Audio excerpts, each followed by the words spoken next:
salue tous dans le précieux nom de notre Seigneur et Sauveur Jésus-Christ et j'espère que vous allez bien dans vos maisons et que la paix du Seigneur est votre partage. Que Dieu soit loué pour ce temps qu'il nous accorde autour de sa parole.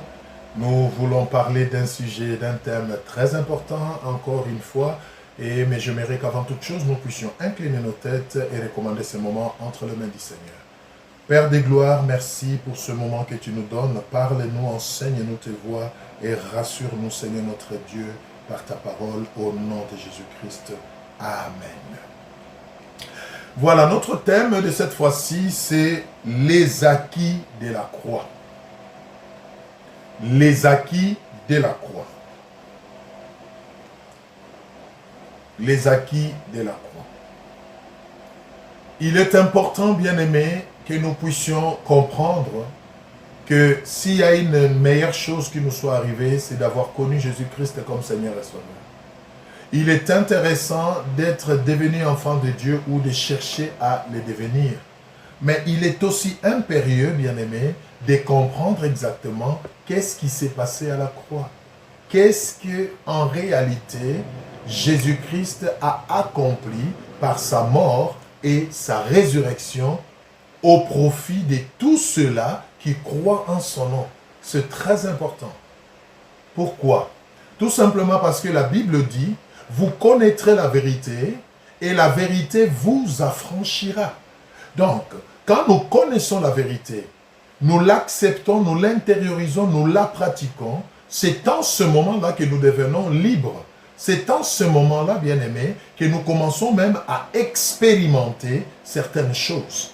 Donc voilà pourquoi nous voulons aujourd'hui, évidemment, je vous dis d'ores et déjà que c'est vraiment un thème très complexe, très abondant, mais par la grâce du Seigneur, nous allons voir l'essentiel pour que nous puissions être en mesure, quand nous prions, quand nous parlons de la croix, l'objectif vraiment c'est que quand nous parlons de la croix, que nous voyions d'emblée certaines choses qui sont très importantes et incontournables que Jésus-Christ nous a procurées par sa mort et sa résurrection. Notre premier passage que nous allons lire, c'est Jean 3,16.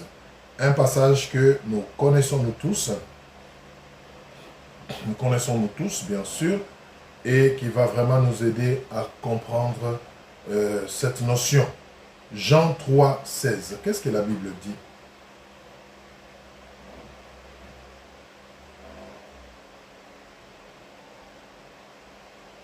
Car Dieu a tant aimé le monde qu'il a donné son Fils unique, afin que quiconque croit en lui ne périsse point, mais qu'il ait la vie éternelle.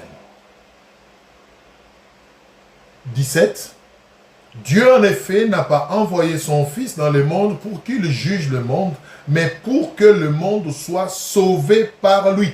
Ah! Alléluia! Pour que le monde soit sauvé par lui. Voilà. Donc, Dieu a tant aimé le monde qu'il a donné son Fils unique. C'est-à-dire Jésus-Christ, qui est au fait Dieu lui-même, mais fait homme, pour venir justement procéder à la rédemption de l'espèce humaine et de l'humanité tout entière que nous représentons. Maintenant, qu'est-ce qui s'est passé effectivement? L'objectif, au fait, c'était quoi? Pourquoi Jésus-Christ est allé à la croix? Pourquoi Jésus-Christ devait venir mourir à la croix et ressusciter le troisième jour? Nous venons de le lire, la Bible dit, en effet, Dieu n'a pas envoyé son Fils dans le monde pour qu'il juge le monde, mais pour que le monde soit sauvé par lui. Jésus est allé à la croix pour sauver le monde. Jésus est allé à la croix pour que tous ceux qui croient en lui et en cet acte qu'il a posé en allant à la croix aient la vie éternelle. C'est-à-dire l'espérance d'une vie après cette vie sur terre. C'est très important que cela reste présent dans notre marche avec le Seigneur à chaque fois. Et comment cela s'est passé donc? À la croix, Jésus-Christ, notre Seigneur, a tout accompli, comme le montre le passage ci-dessous que nous allons, les passages que nous allons lire tout à l'heure. Il a payé le prix de notre rachat et nous a par là assuré plusieurs avantages. C'est très important, bien-aimé. Jésus n'est pas allé à la croix par tourisme. Jésus n'est pas allé à la croix parce qu'il voulait plaire aux hommes ou parce qu'il voulait se faire passer pour un martyr ou un héros. Non. Jésus est allé à la croix parce que c'était une mission divine. C'était sa vocation. C'est pour cela qu'il était venu sur la terre. Et l'objectif était de nous sauver. Mais il nous a sauvés comment? Il nous a sauvés en prenant notre place à la croix. Il nous a sauvés en payant le prix de notre rédemption. Il nous a sauvés en se substituant à nous. En fait, c'est nous qui devions mourir. C'est nous qui avons péché. La Bible dit c'est l'âme qui pêche qui meurt. Mais Jésus-Christ n'avait pas péché. Il s'est fait pécheur. Et il est allé même loin. Il ne s'est pas fait pécheur seulement. Mais il s'est identifié même au péché pour que nous soyons justifiés. C'est ça l'œuvre de la croix, bien-aimé. C'est important que nous puissions comprendre ça. Alors, nous allons lire Ésaïe 53, le passage par excellence qui nous peint l'œuvre de la croix, qui nous explique effectivement ce qui s'est passé à la croix et pourquoi Jésus était mort pour nous. Et après cette lecture, nous allons prendre de manière rapide quelques acquis de la croix. Je dis bien que la liste ne pourra pas être exhaustive parce que c'est une matière abondante, mais nous allons prendre quelques acquis que nous estimons vraiment primordiaux pour notre connaissance. Ésaïe 53, nous lisons du 1er verset au 12e verset.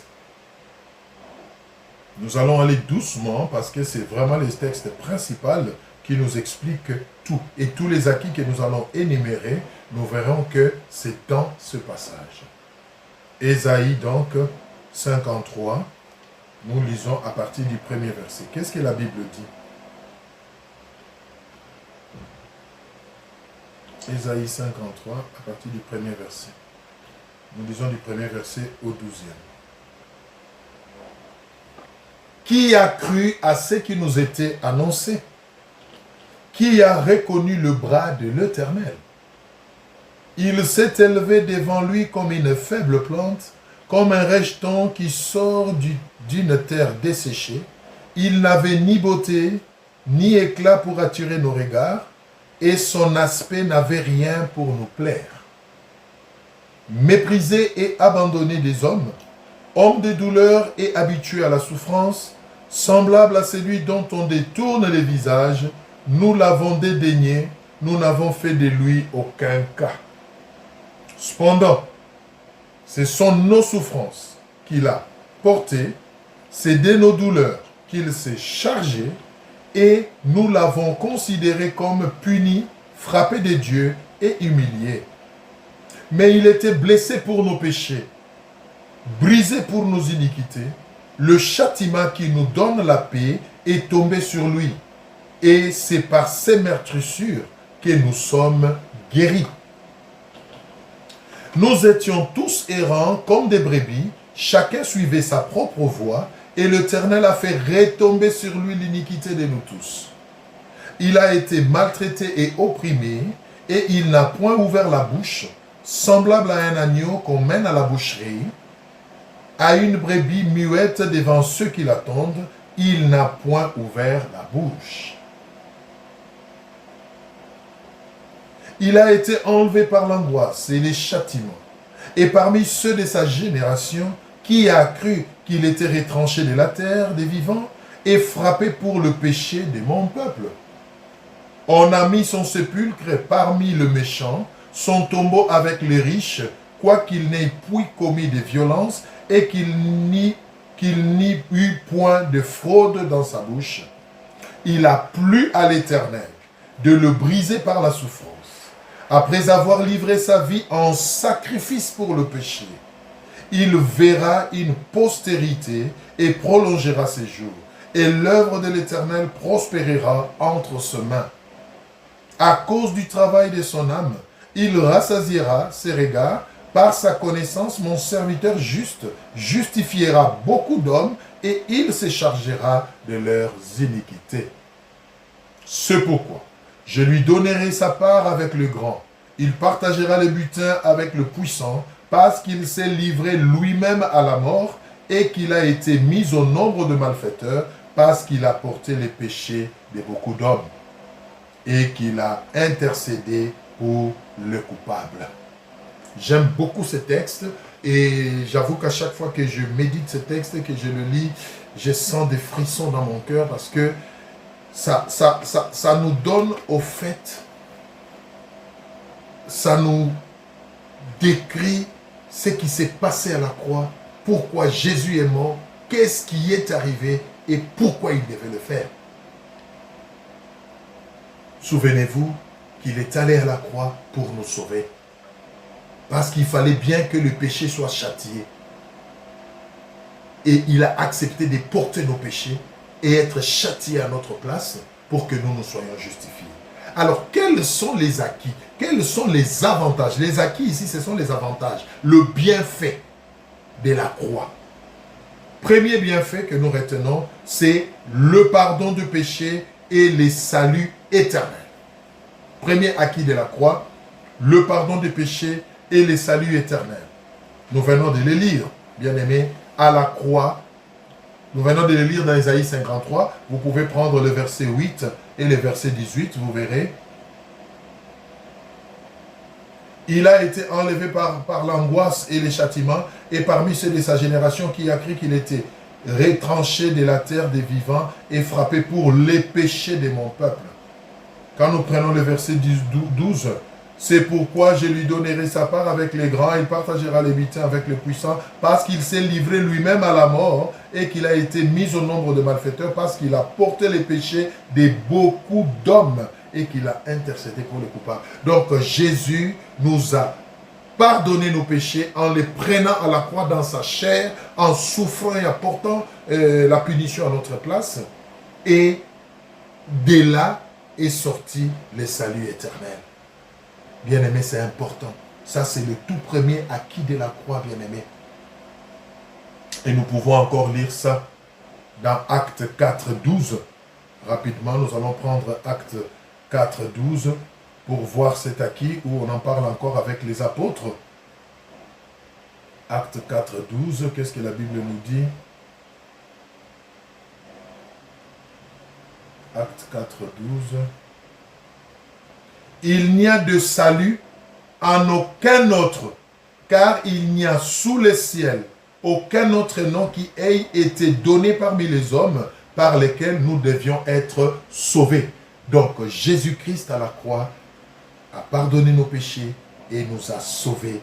Il nous a donné le salut éternel. Deuxième acquis de la croix, la guérison et la délivrance.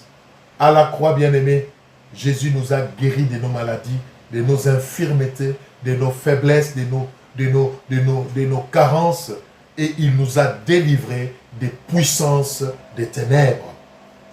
Nous pouvons lire ça dans le verset 4 d'Ésaïe. Ésaïe, toujours 53. Souvenez-vous, je vous ai dit que c'est notre texte principal. Donc, Ésaïe 53, quand nous prenons...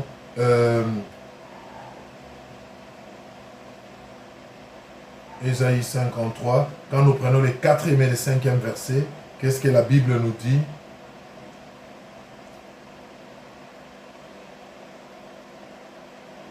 Dans Ésaïe 53, 4 à 5, nous avons déjà lu, pour gagner du temps, on ne va plus y revenir.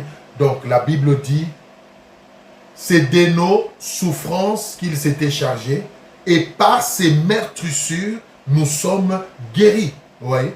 Donc, par les meurtrissures de Jésus à la croix, toutes les douleurs qu'il a eues, le fouet, sa chair déchirée, spirituellement, c'est la guérison qui jaillissait de ces meurtrissures à notre profit. Et la Bible dit aussi qu'il nous a accordé la délivrance. Colossiens 2, 15. Colossiens 2, 14, la Bible dit, vous allez lire, Colossiens 2, 14 à 15, la Bible dit quoi? Il a déchiré l'acte dont les ordonnances nous condamnaient. Et il a livré publiquement en spectacle les dominations, les principautés, en triomphant d'elles par la croix. Vous voyez? Donc, Jésus a dépouillé Satan. Jésus à la croix a vaincu le monde des ténèbres et nous a sortis des prisons du péché, sortis des prisons des ténèbres, à telle enseigne qu'aujourd'hui, par la foi, nous sommes délivrés à cause de Jésus-Christ. N'est-ce pas merveilleux, bien-aimé? N'est-ce pas merveilleux? Vous pouvez lire aussi Acte 3, 1 à 9 pour comprendre la guérison et la délivrance que nous avons obtenue à la croix. Troisième acquis, c'est la bénédiction. Oui, Jésus-Christ à la croix nous a aussi bénis. Ésaïe 53, nous venions de lire, nous dit « Il s'est fait malédiction pour que nous soyons bénédiction. » Vous voyez? Jésus n'était pas une malédiction, mais il a porté notre malédiction. Il a porté notre malédiction pour que, en échange, nous puissions recevoir la bénédiction. Il s'est fait pauvre de tout riche qu'il était pour que nous puissions, nous aussi, par la foi, entrer dans sa richesse. N'est-ce pas merveilleux, bien-aimé? Comme acquis. Nous pouvons lire aussi Ephésiens 1, 3. Par rapport à la bénédiction, qu'est-ce que la Bible nous dit là? Nous allons lire ça aussi. C'est très important. Ephésiens 1, le 3e verset.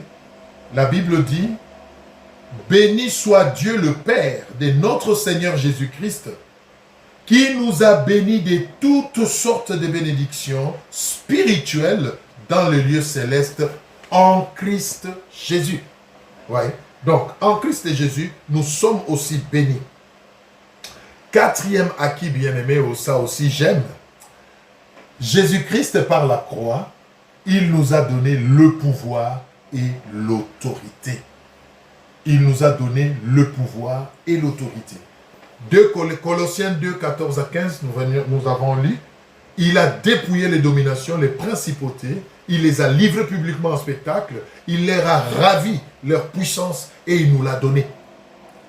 Luc 10, 19, par exemple, quand vous allez lire, qu'est-ce que la Bible dit? « Voici, je vous ai donné le pouvoir de marcher sur le serpent et le scorpion et sur toute la puissance du diable. » J'aime bien la suite.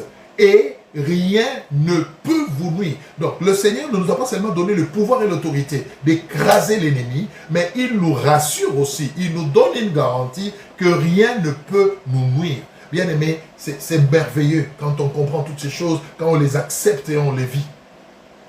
Aujourd'hui, les ténèbres sont sous nos pieds.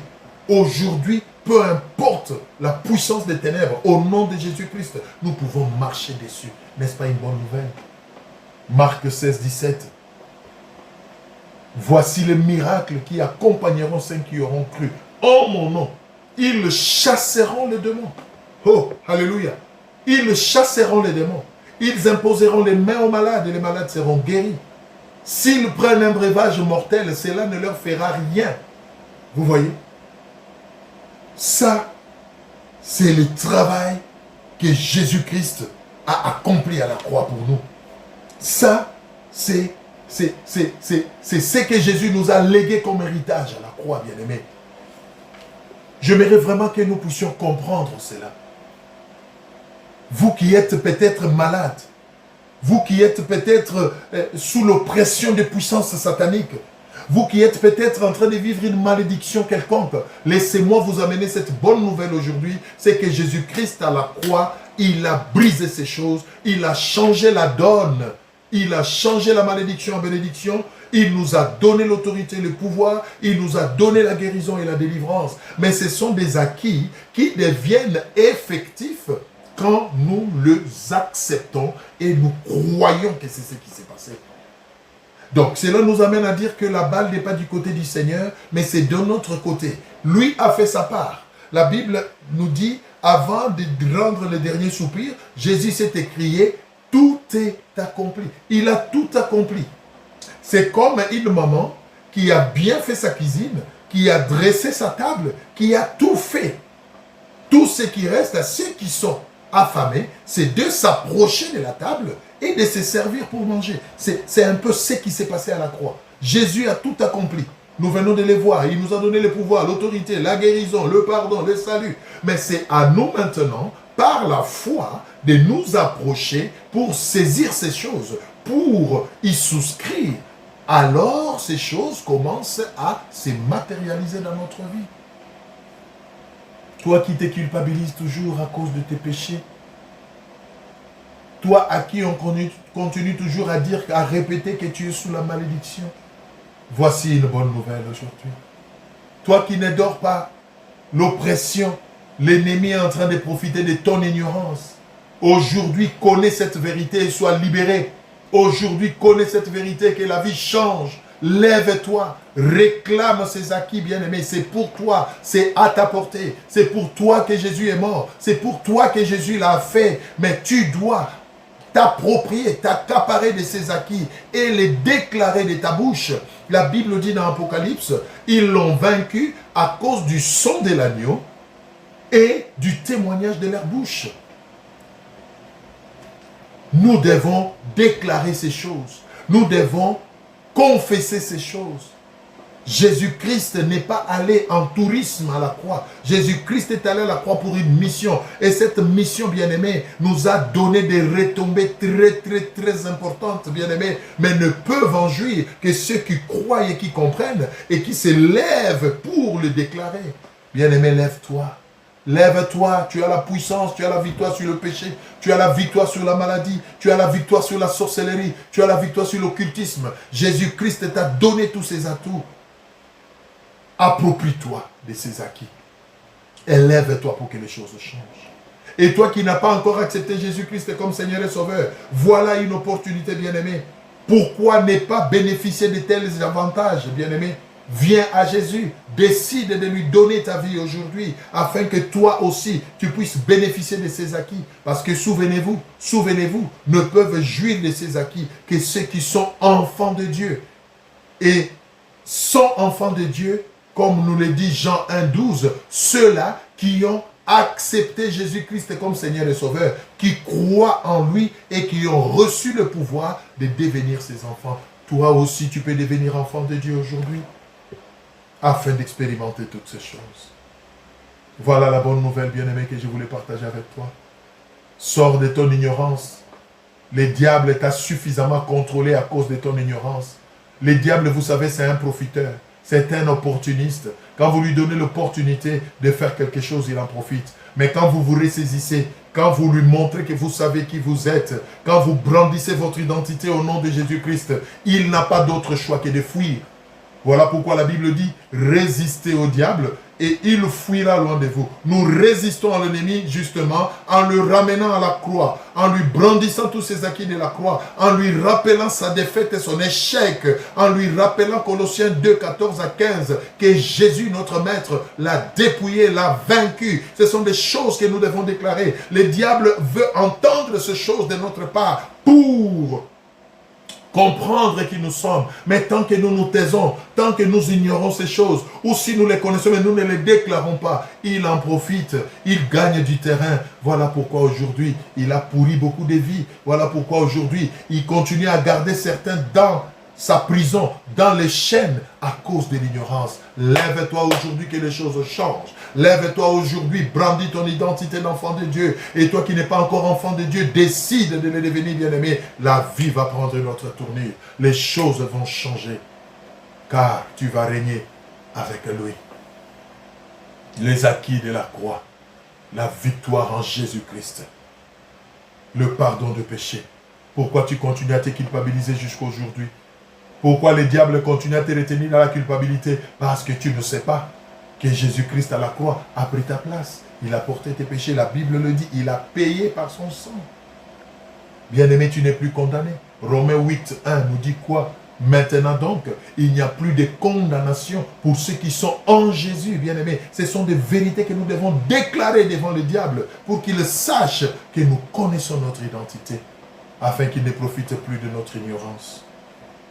Voilà pourquoi Osée 4, 6 dit, mon peuple périt parce qu'il lui manque la connaissance. Ma prière est qu'aujourd'hui, les choses changent. Lève-toi, commence à déloger ta maladie, commence à déloger, commence à parler à tes difficultés, commence à parler à toutes ces oppressions que tu subis la nuit, commence à parler à toutes ces insomnies. Rappelle-leur qu'à la croix, Jésus les a vaincus, Jésus les a dépouillés et qui t'a donné le pouvoir. Déclare-les et tu verras que cette nuit, tu dormiras comme un bébé. Tu verras qu'aujourd'hui, ta maladie partira. Tu verras que... Vous savez bien aimé, ce qui est intéressant avec la parole de Dieu, dès qu'on prend conscience, on se lève. Alléluia. Les choses commencent à changer.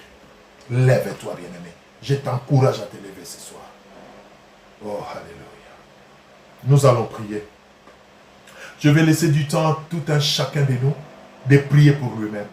Par rapport à tous ces acquis que nous venons d'énumérer, bien-aimés. Où est-ce que tu n'as pas encore réclamé tes droits? Pendant que je vais élever la voix pour prier pour nous tous, je veux que toi aussi, là où tu es, que tu commences à prier pour ton propre cas. Commence à déclarer que tu es enfant de Dieu. Commence à déclarer que Satan est sous tes pieds. Commence à déclarer que tu as la victoire sur la mort. Tu as la victoire sur la maladie. Commence à les déclarer et spirituellement tu verras que ces choses vont commencer à s'accomplir à cause de l'œuvre de la croix. Oh, béni sois-tu, Seigneur. Prions, bien-aimés. Priez là où vous êtes. Prenez autorité. Je veux que vous puissiez faire une prière d'autorité. Confessez que vous êtes vainqueur en Jésus. Merci, Jésus, pour l'œuvre de la croix. Merci pour les acquis de la croix. Merci pour la délivrance. Merci pour la guérison. Merci Seigneur parce que je suis libre. Je suis affranchi parce que tu as pris ma place. Je ne suis plus condamné, ô Seigneur. Je proclame la victoire en Jésus. Je déclare que je suis plus que vainqueur. Merci pour la croix. Merci Jésus-Christ. Que toute la gloire te revienne. Merci pour la victoire sur la maladie. Merci pour la victoire sur le péché. Merci pour la victoire sur les chaînes de l'ennemi. Merci pour la bénédiction, Seigneur. Merci parce que je ne suis plus maudit. Tu as fait de moi une bénédiction à la croix. Oh, sois loué, Seigneur. Sois magnifié, Papa. Alléluia. Oui, que le Saint-Esprit vous aide à continuer à prier dans vos maisons, dans votre cœur, de cette manière-là, pour réclamer les acquis de la croix, réclamer le bienfait de la croix. C'est à votre disposition, bien-aimés, et il vous sera fait selon votre foi. Que mon Dieu vous bénisse, qu'il bénisse vos familles, et je vous dis à une prochaine occasion. Au revoir.